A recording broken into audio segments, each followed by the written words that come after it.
ବର୍ତ୍ତମାନ ଦେଖୁଥିବେ ଖରା ଦିନକୁ ଦିନ ବଢ଼ି ବଢ଼ି ଚାଲିଛି। ଏତେ ଖରା ହେଉଛି ଯେ ଗରମରେ କିଛି ଖାଇବାକୁ ଇଚ୍ଛା ବି ଲାଗେନି, ଆଉ ପାଟିକୁ ବି ରୁଚେନି। ସେଥିପାଇଁ ମୁଁ ଆଜି ଆପଣମାନଙ୍କ ପାଇଁ ଗୋଟେ ଚଟପଟା ରେସିପି ନେଇ ଆସିଛି। ଭେଣ୍ଡି, ଆମ୍ବ, ଟମାଟର ଆଉ ଆଳୁକୁ ନେଇ ଏକଦମ ଚଟପଟା ମସ୍ତ ରେସିପି। ଥରେ ଯଦି ୟାକୁ କରିବେ ନା, ଭାତ ଥାଳିରୁ ସରିଯିବ, ଆପଣଙ୍କୁ ଜଣାପଡ଼ିବନି ଏଇଟା ଏତେ ଟେଷ୍ଟ ଲାଗିବ। ଥରେ ନିଶ୍ଚିନ୍ତ ଟ୍ରାଏ କରନ୍ତୁ। ଯଦି ଭିଡ଼ିଓଟି ଭଲ ଲାଗିବ ପ୍ଲିଜ୍ ଭିଡ଼ିଓଟିକୁ ଲାଇକ୍ ସେୟାର କରିଦେବେ। ଆଉ ତେବେ ଚାଲନ୍ତୁ ଭିଡ଼ିଓଟି ଷ୍ଟାର୍ଟ କରିବା।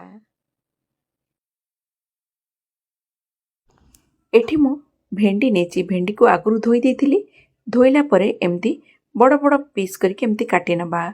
ଗୋଟେ ଭେଣ୍ଡିକୁ ପାଖାପାଖି 2 ପିସ୍ କିମ୍ବା 3 ପିସ୍ ମ୍ୟାକ୍ସିମମ୍ କରିବେ, ବେଶୀ ଛୋଟ କରିକି କାଟିବାନି। ଏମିତି କରିକି ମୁଁ ସବୁ ଭେଣ୍ଡି ଗୁଡ଼ାକୁ କାଟି ନେଉଛି। ଭେଣ୍ଡିକୁ କାଟିବା ଆଗରୁ ମନେ ରଖିବେ ଧୋଇ ନେବେ। କାଟିଲା ପରେ ଯଦି ଧୋଇବେ ପୁରା ନାଳୁଆ ହେଇଯିବ, ଭଲ ଲାଗିବନି ତରକାରୀ। ଏମିତି କରିକି ସବୁ ଭେଣ୍ଡିକୁ ଗୋଟେ ଜାଗାରେ କାଢ଼ି ନେଲି। ଏଠି ଗୋଟେ ଆମ୍ବ ନେଇଛି। ଆମ୍ବର ଉପର ଚୋପାକୁ ଛଡ଼େଇ ଦେବି, ଆଉ ଫାଳେ ଆମ୍ବ ମୁଁ ୟୁଜ୍ କରିବି। ଆପଣ ଦେଖିକି ଯେତିକି ଆମାଉଣ୍ଟର କରିବେ ସେଇ ହିସାବରେ ଆମ୍ବ ନେବେ। ମୁଁ ପାଖାପାଖି 200 ଗ୍ରାମର ଭେଣ୍ଡି ନେଇଥିଲି। ଏଣେ ଆମ୍ବକୁ ଏମିତି ପିସ୍ କରିକି କାଟି ନେଇଛି। ପାଖାପାଖି 4 ପିସ୍ ଆମ୍ବ ନେଇଛି। ଗୋଟେ ଟମାଟର ନେଇଛି। ଗୋଟେ ଫଳକୁ ପୁରା ଚୁନା ଚୁନା କାଟିଦେବା, ଆଉ ଗୋଟେ ଫଳ ଏମିତି 4 ପିସ୍ କରିକି କାଟିବା। ଗୋଟେ ଜାଗାରେ ମୁଁ ଆକୁ କାଢ଼ି ନେଇଛି। କଡ଼େଇ ନେଲି। କଡ଼େଇରେ ଏଠି ଆମେ ସୋରିଷ ତେଲ ପକାଇବା। ମନେ ରଖିବେ ଏ ତରକାରୀଟାକୁ ସୋରିଷ ତେଲରେ କଲେ ହିଁ ବହୁତ ଟେଷ୍ଟ ଲାଗିବ। ତେଲଟାକୁ ଗରମ ହେବାକୁ ଛାଡ଼ିଦେବା। ତେଲରେ ମୁଁ ଟିକେ ଲୁଣ ପକାଇ ନେଇଛି। ଲୁଣ ପକାଇବା ଫଳରେ ଭେଣ୍ଡି ଯେତେବେଳେ ଭାଜିବେ ନା, ଭେଣ୍ଡି ଭିତରକୁ ଲୁଣଟା ଟିକେ ଭେଦିଯିବ, ଯାହାଫଳରେ ତରକାରୀଟା ଟେଷ୍ଟ ବି ଲାଗିବ। ବେଶୀ କଳା କରିକି ଭେଣ୍ଡିକି ଭାଜିବାନି, ହାଲକା ହାଲକା ଯେମିତି ଗୋଲ୍ଡେନ୍ ପ୍ୟାଚେସ୍ ଆସିଯିବ ସେଇ ତକ ଭାଜିବା। ଭେଣ୍ଡିଟାକୁ କାଢ଼ିଦେଲି ହେଲା ପରେ ସେଇ କଡ଼େଇରେ ଆଉ ଟିକେ ତେଲ ଲୁଣ ପକାଇ ନେଲି। ଏଠି ମୁଁ ସିଝା ଆଳୁ ଗୋଟେ ନେଇଛି। ଆଳୁରେ ଲୁଣ ହଳଦୀ ପକାଇକି ଆଳୁଟାକୁ ଟିକେ ଭାଜି ନେବା।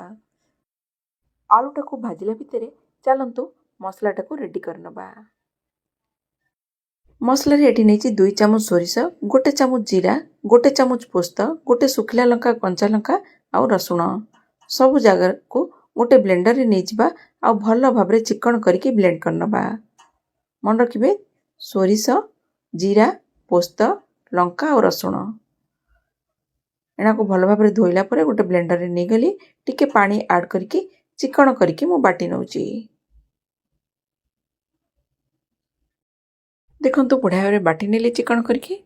ତା ଭିତରେ ଦେଖନ୍ତୁ ଆଳୁଟା ବଢ଼ିଆ ଭାବରେ ଭାଜି ହେଇଗଲାଣି। ଆକୁ ଗୋଟେ ଜାଗାରେ କାଢ଼ି ନେଉଛି।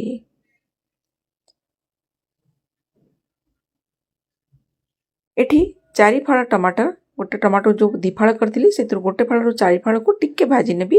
ହାଲକା ହାଲକା ଗୋଲ୍ଡେନ୍ ବ୍ରାଉନ୍ କରିକି ଭାଜିବା, ବେଶୀ କଳା କରିକି ଭାଜିବାନି। ଟମାଟରକୁ କାଢ଼ି ନେଲି। ଏଣା ସେଇ କଡ଼େଇରେ ଟିକେ ତେଲ ଆଡ଼୍ କରିକି ମୁଁ ବଢ଼ିଟାକୁ ବି ଭାଜି ନେଉଛି। ବଢ଼ିଟା ଗୋଲ୍ଡେନ୍ ବ୍ରାଉନ୍ ହେଲା ତକ ଭାଜିବା ଆଉ କାଢ଼ି ନେବା।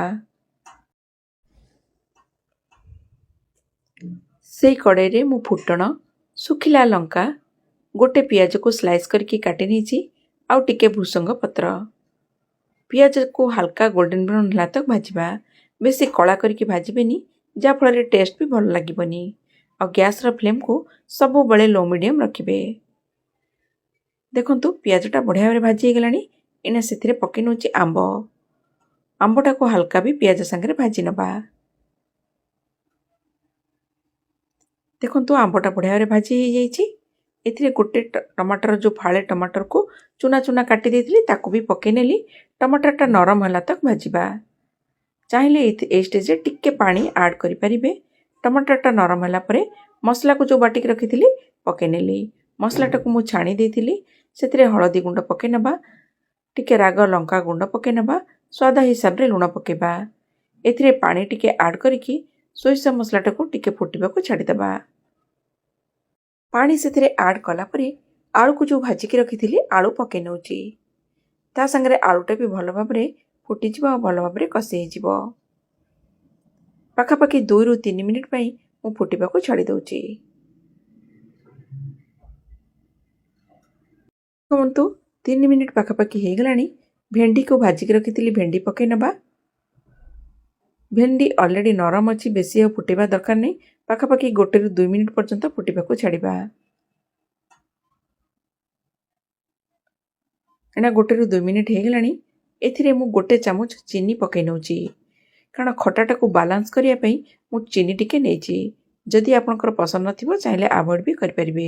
ଏଥିରେ ଭାଜିକି ରଖିଥିବା ବଡ଼ି ବି ପକାଇ ନେଲି, ଆଉ ଟମାଟରକୁ ଯେଉଁ ଭାଜିକି ରଖିଥିଲି ତାକୁ ବି ପକାଇ ନେଉଛି।